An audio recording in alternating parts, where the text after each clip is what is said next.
Yo guys, Codelife here. So in today's video, I'm going to be covering the recent Fortnite update, patch V10.10. This patch features quite a few cool new things, such as a new item, a new map location, and a new in-game wrap update. Before we do start though guys, I do want to quickly say that if you do want future Fortnite updates covered like this one, then be sure to let me know by dropping a like on the video. It really does help the video out guys and is very much appreciated. So starting off with the newest item that's been added to the game, the Junk Rift. Now before I do talk about this, I want to quickly show you guys the trailer that Fortnite have made to demonstrate this item, so I'll play that on screen right now.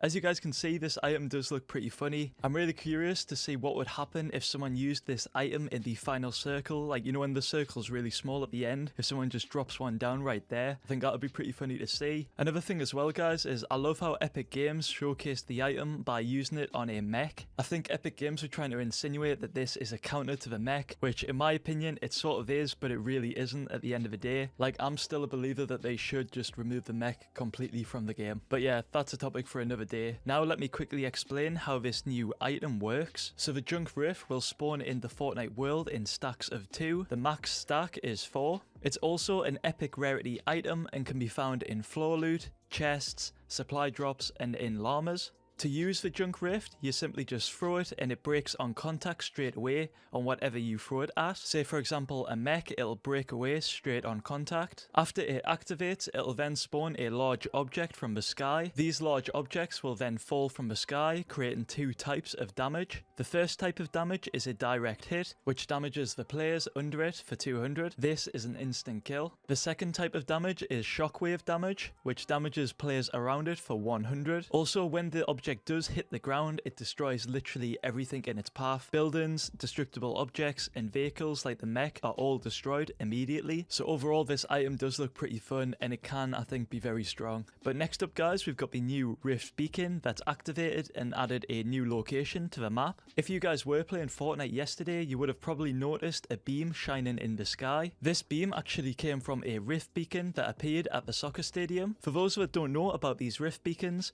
we've actually seen 2 of them appear and activate in the game before. The first one was at Neo Tilted, and the second one and most recent one was at the Mega Mall. The Neo Tilted one activated first and turned Neo Tilted into Tilted Town. The second Rift Beacon activated about 1 week after that and turned the Mega Mall into the new zombified retail row. Now in today's video, we've actually seen the Rift Beacon that was at the soccer stadium now activate. Now by this activating, it's actually completely wiped out the soccer stadium. It literally looks like something's exploded and literally just left the remains of what the soccer stadium used to be. In this new location, you'll find a few weapons along with some old forgeable items from the past. These items are the apples, mushrooms, coconuts, peppers, hot rocks, and shadow stones. All of these consumable items do a few different interesting things, which I'll put a short description of what each item does on screen right now if you guys haven't experienced them in the past. They're a bunch of fun guys. I do recommend landing here if you haven't experienced those items in the past. This area to me though, it just looks like a complete aim battle map.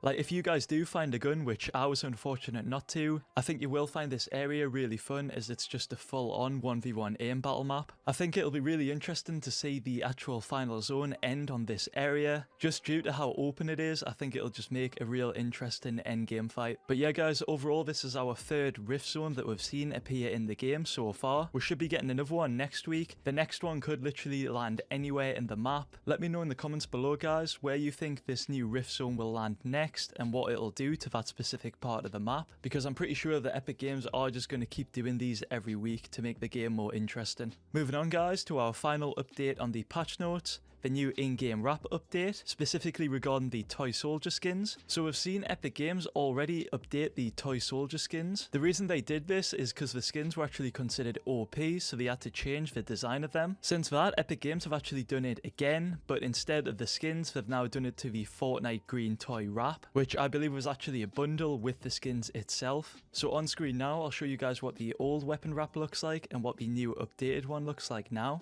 If any of you guys are owners of this wrap and are unhappy with this new change, you can actually refund it without having to use a refund token, which I think is really cool of Epic Games to allow this. You do though only have 30 days to do this, guys, so you need to decide within 30 days if you want to refund it or not. And yeah, that's everything covered in the Fortnite Battle Royale patch notes for patch V10.10. If you guys did find this video helpful, then be sure to drop a like on it, and if you would like to take that extra step in supporting me, you can do this easily by using code Codelife in the Fortnite item shop when purchasing Fortnite skins. It really does help the channel out, guys, and is very much appreciated, so a massive thank you if you do use my code when buying skins. And yeah, hope to see you guys in the next video. Thanks for watching. Peace.